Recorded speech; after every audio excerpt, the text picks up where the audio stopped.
Day second చాలా వర్స్ట్గా start అయిందనమాట. ఏంటంటే మేము బ్రేక్ఫాస్ట్ చేసేసి ఎక్కడికైనా వెళ్దాం అనుకునేసరికి ఇంకా బండిలో పెట్రోల్ లేదని చెప్పేసి ఎక్కడైనా పెట్రోల్ కొట్టించుకుందామని వెళ్తూ ఉంటుంటే ఒక చోట జస్ట్ చిన్న లెఫ్ట్ ఒక గల్లీ ఉంది, ఒక మెయిన్ రోడ్ ఉందనమాట. సో లెఫ్ట్ ఏమనుకుని లెఫ్ట్ తీసుకుపోయి 1 సెకండ్ ఆగాము. ఈ లోపల మా వెనుకున్న ట్రక్ టంగ్ అట్లా ఉంటుంది కదా, ట్రక్ ఆటో ఒకటి ఉంది వెనకాల, దాని వెనకాల పెద్ద బస్సు ఉంది. సో ఏమైందంటే వెంటనే సెకండ్ జస్ట్ సెకండ్లోనే డబ్బని వచ్చి కొట్టేసింది కార్ని.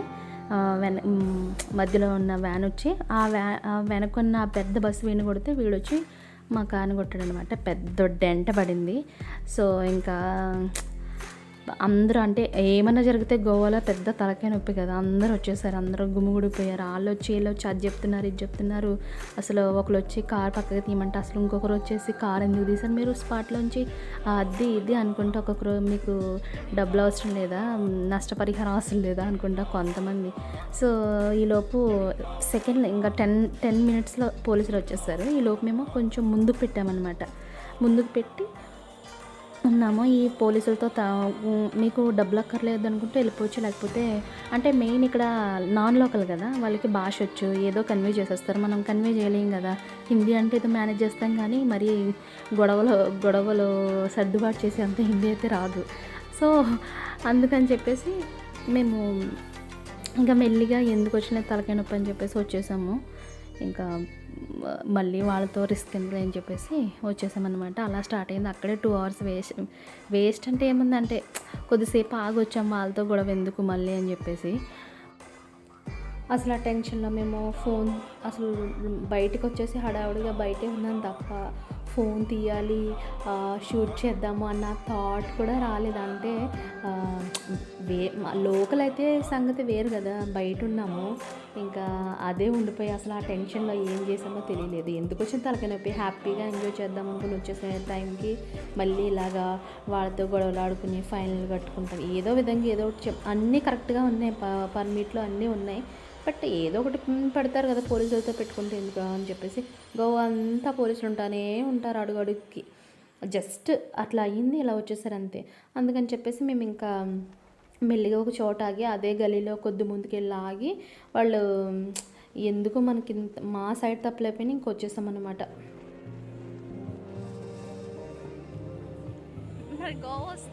వాళ్ళైతే అక్కడే ఉన్నారు. వెంటనే నేవీ పోలీసు వాళ్ళు వచ్చేసారు. మేము ఈ లోపు వగాటర్ బీచ్కి వచ్చామన్నమాట. యాక్చువల్లీ ప్లాన్ అయితే అక్కడ ఏమో ఫోర్ట్ ఏదో ఉంది, అంటే పై హైలో ఉంటుంది దీని పక్కనే. ఇంకా అలా గల్లీలోకి వెళ్ళకుండా ఇలా వచ్చేసాము. వగాటర్ బీచ్ది వ్యూ అయితే ఎక్సలెంట్గా ఉంది, చాలా బాగుంది. అంటే ఇక్కడ బీచెస్ అన్నీ ఏంటంటే గల్లీలోకి ఏం తెలియవు, అన్నీ సందుల్లోకి ఉంటాయి. చిన్ని సందుల్లోంచి వెళ్తూ ఉంటే బీచ్ వే వస్తుంది అనమాట. సో అలా వెతుక్కుని వెళ్ళాలి. అక్కడ షాపులు ఉంటాయి, అది మనకి నిదర్శనం అనమాట. ఇక్కడ లోపల నుంచి వే ఉంటుంది, బీచ్కి వెళ్ళొచ్చు అన్నట్టు. అసలు వ్యూ అయితే మనం భలే ఉంది. ఇక్కడ మాత్రం నాకు బాగా నచ్చింది. అసలు ఎంత పీస్ఫుల్గా ఉందంటే పడుకొని హాయిగా ఆ బీచ్ని చూస్తూ పక్కన చల్లగా బీర్ వేసుకుంటూ అసలు ఎలా ఎంజాయ్ చేస్తున్నారంటే ఇది హెవెన్ అంటే అంటారు చూడు, అలా ఒక్కొక్కరు అలా ఉన్నారు. ఇక్కడ ఎక్కడికి వెళ్ళినా తెలుగు వాళ్ళు ఉంటారు, ఏ మారుమూల ప్రాంతానికి వెళ్ళినా తెలుగు వాళ్ళు ఉంటారు. నేను అంటే ఏ ప్లేస్కి వెళ్ళినా అలా కనిపిస్తూనే ఉన్నారు. మా పక్కన ఉన్నారు కదా, ఆ లాస్ట్ వరకు ఎల్లో టీ షర్ట్ ఉంది కదా, ఆ లాస్ట్ వరకు తెలుగు వాళ్ళే ఉన్నారు. అందరు అబ్బాయిలు హ్యాపీగా సేద తీరుతున్నారు. వగాదర బీచ్, వగాదర కాదు మన తెలుగు కాదు కదా, వగాదర బీచ్ అంట. సో డే 2 ఎలా స్టార్ట్ అయిందనమాట. సో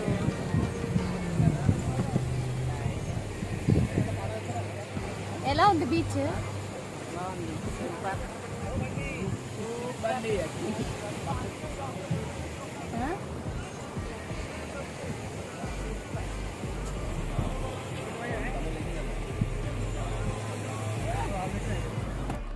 చూస్తున్నారు కదా, అక్కడ మసాజ్ చేస్తున్నారు అనమాట. అమ్మాయిలు కూడా చేస్తున్నారు. కొంతమంది అమ్మాయిలు ఓన్లీ లెగ్స్ వరకు చేయించుకుంటున్నారు, అబ్బాయిలకి అయితే ఫుల్ బాడీ మసాజ్ చేస్తున్నారు. అంటే బీచ్ని చూసుకుంటూ మసాజ్ చేయించుకుంటూ పక్కన మంచిగా తాక్కుంటూ అసలు ఒక ఇది అసలు ఇది కదా అనిపిస్తుంది అక్కడ ఉంటే. అంటే అక్కడ ఆ సీను అట్లా చూస్తూ ఉంటే బాగుంది. అంటే పీస్ఫుల్గా ఎవరికి నచ్చినట్టు వాళ్ళు హ్యాపీగా హ్యాపీ లైఫ్ని లీడ్ చేస్తూ ఉన్నారనమాట. అంటే నాకు తెలిసి ఎక్కువ నా పక్కన ఉన్నారు కదా, ఆ పక్కన ఆ లాస్ట్ వరకు వాళ్ళంతా తెలుగు వాళ్ళే. అంటే పాటలు పెట్టుకుని వింటూ ఉంటే అప్పుడు అర్థమైందనమాట, అంత తెలుగు బ్యాచ్ అని చెప్పేసి. మా ఫస్ట్ అయితే మేము వెనక్కి వెళ్ళి కూర్చున్నాము, వెనక ప్లేస్ లేదని చెప్పేసి. సో మళ్ళీ ఫ్రంట్ ఖాళీ అయితే ఫ్రంట్కి వచ్చామన్నమాట. యాక్చువల్లీ ఇక్కడ ఒక్కొక్క ఇది ఉంది కదా, ఒక్కొక్క దానికి 2 ఉన్నాయి కదా బెడ్స్, ఒక్కొక్క దానికి 200 అనమాట. 200 కట్టాలి, లేకుంటే 1000 బిల్ చేస్తే కూడా ఫ్రీ అనమాట. అలా అని చెప్పారు, కానీ మేము నలుగురు దాని మీదే పడుకున్నాము. మొత్తం నేను, పాప, మాతో పాటు వచ్చిన తన డ్రైవరు అంతా మేమే ఆక్యుపై చేస్తాం. 4 బెడ్స్ ఏం అంటే 700 చేసామంతే. అంత పర్టికులర్గా ఏం అడగరు, అట్లా చెప్తున్నారు అంతే తప్ప మీరు కట్టండి అని చెప్పేసి ఎవరు అడగరు. ఎవరు వచ్చి ఎవరు చూస్తారు చెప్పండి, ఊరికి అట్లా చెప్తున్నారు అంతే. సో మొత్తానికైతే మసాజ్కి అయితే 300 తీసుకున్నారు, ఫుల్ బాడీ అయితే 500 అనమాట. అంటే వాళ్ళు చార్జ్, కానీ బాగా చేస్తారు ఆయిల్. Beach riding పోతాడనమాట. నాకు వెళ్ళాలని ఉంది, బట్ ఐ కాంట్ డూ కదా. నిన్నంటే ఏదో చేసేసాము, ఇవాళ కొంచెం కష్టంలా ఉంది. సో వాగర్ బీచ్ బాగుంది. అంటే బీచ్కి ఆపోజిట్లోనే ఇలాగే. యాక్చువల్లీ నాకు ఎప్పుడు అంటే బాగా beach, I like so much బాగా బీచ్. నాకు తెలిసి గోవాలో ఎక్కువ పాజిటివ్ ఎనర్జీ ఉంటుంది, ఎందుకంటే అందరూ హ్యాపీనెస్ని పంచుకోవడానికి వస్తారు కదా. ఎవరు సాడ్గా ఏడుమొహాలు వేసుకొని రారు కదా, అందరూ హ్యాపీగా ఉంటారు. కాబట్టి ఎక్కువ పాజిటివ్ వైబ్స్ ఉంటాయని నా ఫీలింగ్. అంటే అక్కడికి వెళ్తే అట్లా అనిపించింది. బీచ్ వచ్చిన తర్వాత స్పెట్స్ లేకపోతే కష్టం కదా. సో నా జుట్టు ఒకటి ఫుల్ పొడిగా he's going to ride now. నేను మళ్ళీ వెళ్తున్నాను, నేను ఇచ్చిన ఎగ్జైట్మెంట్తో రెండోసారి ఎగురుతున్నాను. అసలు భలే ఉంది, నిన్న చెప్పడం మర్చిపోయాను, చాలా బాగుంది. సో ఇవాళ కూడా మళ్ళీ వెళ్తున్నాను అనమాట. ఎలా అంటే అలా ఉంది, అందుకని మళ్ళీ వెళ్తున్నా. చూద్దాం ఇవాళ టెన్షన్ వస్తుందో రాదు. ఎలా టెన్షన్ ఉంటుంది, మొత్తానికే వెళ్తున్నాం. ఓకే, అక్కడ అందరూ గోవాలో కళ్ళజోళ్ళు అవి ఎందుకు పెట్టుకుంటారు అనుకున్నా. అంటే అక్కడ సన్కి డైరెక్ట్ మన ఫేస్ మీద తగులుతూ ఉంటుంది, చూడలేము, అందుకని చెప్పేసి పెట్టుకుంటాం అన్నమాట. షో ఆఫ్ కోసం కొంచెం తక్కువ.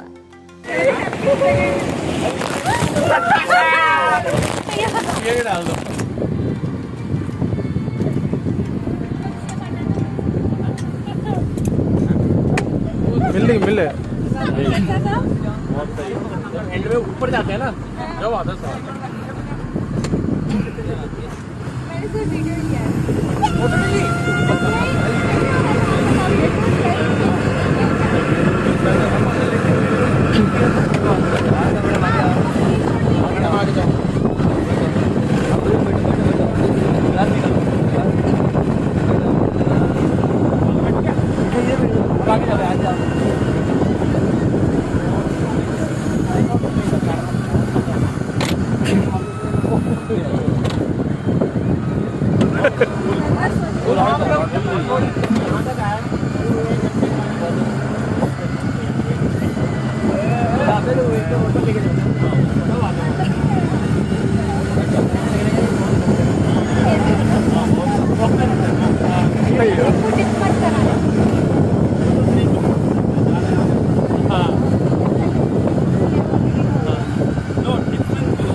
टिप मत करवाना यार, ओके?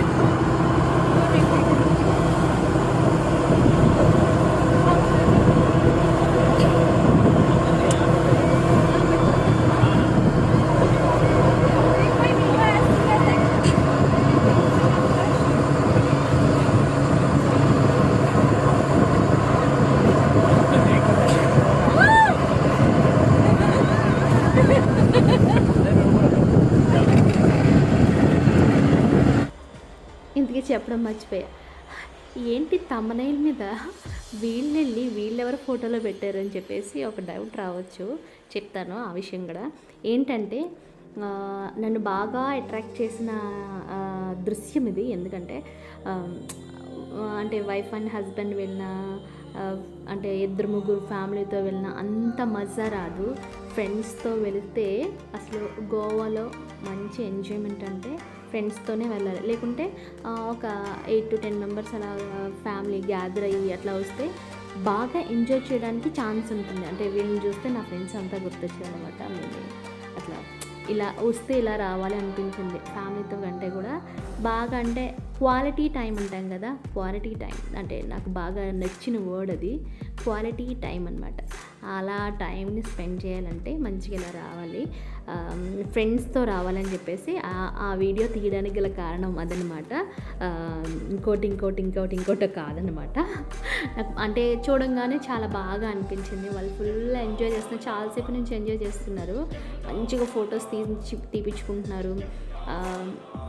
అంతా చూసి బాగా అనిపించింది. ఇంకా ఇక్కడ విషయానికి వస్తే చిన్నపిల్లలు, మా పాప వాటర్లో దిగడానికి ఏడుస్తూ ఉంది. అందుకని చెప్పేసి వాళ్ళ దగ్గర కొద్దిసేపు వాళ్ళతో ఆడిపించాను అనమాట. సో అక్కడ కూడా ఆడలేదు, ఎందుకో వాటర్ని చూసి బాగా భయపడుతూ ఉంది. ఇంకా అందుకని చెప్పి తీసుకొచ్చేసి మా పాపని.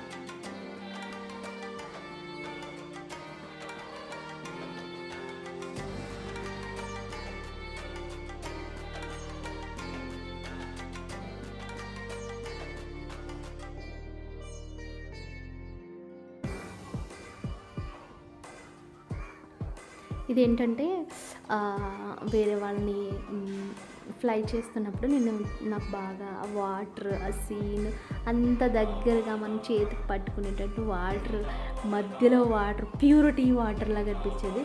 అది నీట్గా ఉంది, అందుకని చెప్పేసి అది తీసాను అనమాట. యాక్చువల్గా ఏంటంటే మేము వెళ్ళిన టైము లంచ్ టైం అనమాట.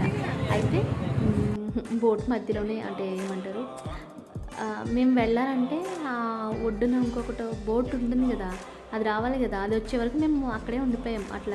అలా చూసుకుంటూ వీడియోలు చేసుకుంటూ దగ్గర నుంచి సముద్రాన్ని, అంటే ఒడ్డుని చూడడం వేరు, ఇలా మధ్యలో ఉండి చూడడం వేరు అన్నమాట. అందుకని చెప్పేసి బాగుంటుంది కదా అని చెప్పేసి ఆ వీడియో అంతా తీశాను. యాక్చువల్లీ వేశారు ఆ వేవ్స్ అలాగా, నా భయం నాది, ఎక్కడ కదా లోపల అట్లా ఎక్కువ మొత్తం ఆపేసుకుని కూర్చున్నాడెట్టి. సో ఈలోపు అలా బాగా తీస్తూ ఉండగా వచ్చిందన్నమాట. ఇంకా 2 ఆ టైం ఇంచుమించు 2 అట్లా అవుతుందేమో ఆ టైంకి. అందుకని చెప్పేసి వాళ్ళు వచ్చే వరకు వెయిట్ చేసాము. వీళ్ళు కూడా అంటే బోట్ అక్కడే వదిలేస్తారు అనుకుంటే, ఎవ్వరు లేరు. అట్లా వదిలేసి మాతో పాటు వాళ్ళంతా కూడా వచ్చేసి మళ్ళీ తర్వాత ఎప్పుడైనా ఈవినింగ్ ఆ టైంలో ఏమైనా వెళ్తారేమో, మాతో పాటు అయితే వచ్చేసారు. మేము వెళ్ళి అన్ని విజువల్స్ తీసుకుంటూ, నేనైతే ఒక దగ్గర 20 minutes వరకు ఆ బోట్లోనే ఉండిపోయాం. అట్లా అందరం అట్లా ఫ్లోట్ అవుతూ ఉంది ఆ వేవ్స్కి. వేవ్స్ వస్తూ ఉంటాయి కదా, అటు ఇటు ఒక సైడ్ అంతా అబ్బాయిలు ఉన్నారు. ఒక టైంలో నేను అనుకున్నా, అమ్మో ఇటు సైడ్ అంతా అబ్బాయిలు ఉన్నారు, ఎక్కువ బరువు ఎక్కువ ఉంటారు.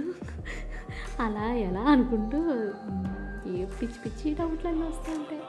ఇంకా ఒడ్డుకు వచ్చేసిన తర్వాత పాప ఒక్కతే ఆడుకుంటుంది. పాపం వాళ్ళ నాన్నమ్మ దగ్గర ఒక్కతే ఉంది చాలాసేపు నుంచి అని తీసుకొచ్చి పిల్లలతో ఆడించడానికి ట్రై చేసా. వాళ్ళు బొమ్మలతో ఆడుకుంటున్నారు. బొమ్మలు కూడా అక్కడ అమ్ముతారన్నమాట, వాటర్లో ఆడుకోవడానికి చిన్న బొమ్మలు. నేను వాళ్ళ దగ్గర తీసుకున్నాను. అస్సలు దిగలేదు, అస్సలు ఆడలేదు. ఎందుకో ఏమో భయపడుతూ ఉంది. సర్లే అని చెప్పేసి ట్రై చేస్తూ ఉన్నా, ఎంత ట్రై చేసినా ఆడలేదు. ఏమో చిన్ని చేపించినాను.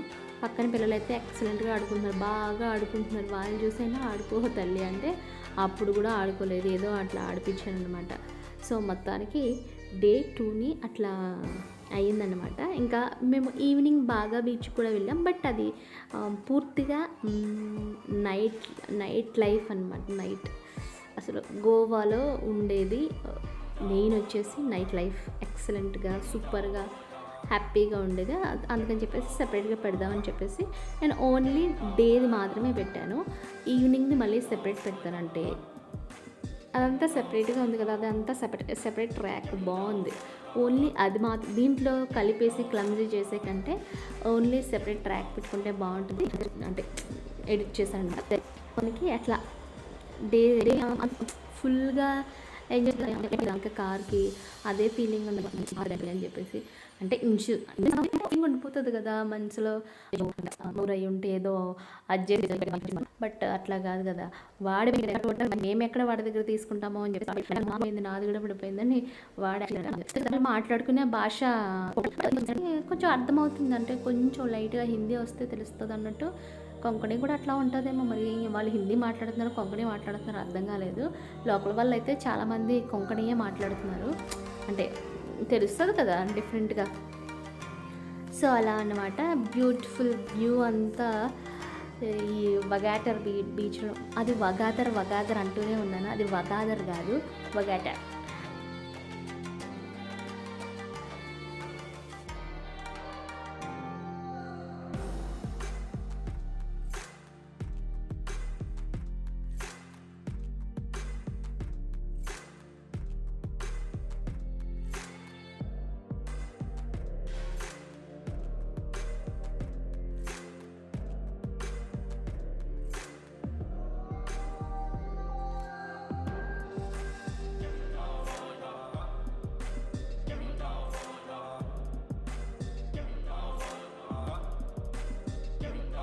ఇంకా ఒడ్డుకు వచ్చేసి మేము ఇంకా స్పెషల్గా ఏ రెస్టారెంట్స్కి పోలేదు. అక్కడే ఏమంటారు అక్కడే ఫుడ్ కొంచెం తెప్పించేసుకొని తినేసాం అంతే. Fried rice, chicken fried rice and ఇంకేదో చికెన్కి సంబంధించి తెప్పి చెప్పేశాడు, అవే తినేసినాము. ఇంకా అట్లా మెల్లిగా కూర్చుని అంతా అయ్యేసరికి 3:30, 4 అయినట్టుంది అంతా. ఇంకా తిని నెమ్మదిగా ఫోటోలు తీసుకొని అట్లా చేసేసరికి ఒక 4 అయిపోయింది. ఇంకా వెళ్ళి మళ్ళీ ఈవినింగ్ బాగాకి వెళ్దామని చెప్పేసి వెళ్ళి ఒక 10 నిమిషాలు 20 నిమిషాలు అట్లా కూర్చొని వచ్చేసాము. ఈలోపు నేను అన్నీ షూట్ చేశాను అనమాట. ఫోన్ మంచిగా మొత్తం కూడా మంచిగా ఫోటోలుగా అట్లా తీసిన అన్నమాట. అది మ్యాటర్. ఎక్సలెంట్గా ఉంది. ఒకసారైనా వెళ్ళండి. గోవా అందరు ఫేవరెట్ అని ఎందుకు అంటారు ఇప్పుడు అర్థమైందన్నమాట. అసలు అందరికీ ఫేవరెట్ ప్లేస్ నాకు తెలీదు, నాకైతే ఒకసారి వెళ్ళినప్పుడు ఏముంది బీచ్లు తప్ప అనిపిస్తుంది. బట్ కాదు, మనం చూసే విధానంలో ఉంటుంది. చాలా అంటే అక్కడ ఉండి ఫీల్ అయిన దాన్ని బట్టి ఉంటుంది కదా. అట్లా చూడండి వ్యూ ఎంత బాగా కనిపిస్తుందో పైకి లాగా, అంటే కొండ మీదకి ఎక్కినట్టు ఉంటారు కదా, అట్లా చూస్తూ ఉంటే ఎంత అసలు ఆహ్లాదంగా ఉంటుంది అంటారు చూడండి. అసలు ఆహ్లాదకరమైన వాతావరణం చూసారు అట్లా అనిపిస్తుంది. సో ఖచ్చితంగా ఒక్కసారిగా వెళ్ళండి. ఇప్పుడు అంతా ఈజీ అయిపోయింది కదా, గోవా వెళ్ళడం అంటే పెద్ద ఇది అన్నట్టు చాలా ఈజీ అయిపోయింది, వెళ్ళొచ్చు. సో ఇంకా పైకి ఎక్కేసి అందరూ అలసిపోతుంటారు కదా, అవి ఇవి కొనుక్కు తింటారు కదా. నేను ఎక్కడికి వెళ్ళినా పైనాపిల్ లేకపోతే పనసతొనలు ఇలాంటివి తింటూ ఉంటానన్నమాట. వేరే వాటికంటే కూడా నాకు అవి ఇష్టం, అవి బాగా తింటాను. పైనాపిల్, పనసతొనలు, ఫ్రూట్స్ బాగుంటాయి. సో ఇక్కడ వచ్చి మేము వెళ్ళిపోతున్నప్పుడు అవి కనిపించినాయి అనమాట. వాళ్ళు ఉన్నారు కదా బయట, ఎలా జడలు వేస్తామని చెప్పేసి పిలుస్తూ ఉంటారు. అక్కడ కలర్స్ థ్రెడ్స్ ఉన్నాయి కదా, ఆ థ్రెడ్స్తో చాలామంది వేయించుకుంటారు. అంటే చిన్నగా జడ వేయించుకుని దాన్ని థ్రెడ్తో కట్టించుకుని అట్లా చేస్తూ ఉంటారు చాలామంది. 100 రూపీస్ అని చెప్తూ ఉంటారు, ఒకరు 150 అని చెప్తూ ఉంటారు జడేయడానికి. ఇది వచ్చేసి ఏంటంటే కలర్ఫుల్గా ఉన్నాయి. అక్కడ ఉన్న చిన్న షాప్ ఉంది, చిన్న షాప్ కాదులే పెద్ద షాపే. అంటే ఒరిజినల్ రాక్స్ ఉంటాయి కదా, ఒరిజినల్ రాక్స్ డిఫరెంట్ రాక్తో చేసినవి, అంటే మంచివి అవన్నీ ఉన్నాయి. సో అవన్నీ షూట్ చేసి అట్లా పెట్టేశానమాట. నేనైతే ఒక లైట్స్ కొనుక్కున్నాను అనమాట, అంతే. సో అలా గడిచిందన్నమాట. సెకండ్ డే టైం అలా గడిచింది. నైట్ అయింది. మళ్ళీ ఇంకొక ఎపిసోడ్ చేస్తాను, చూస్తూనే ఉండండి. Thank you, bye.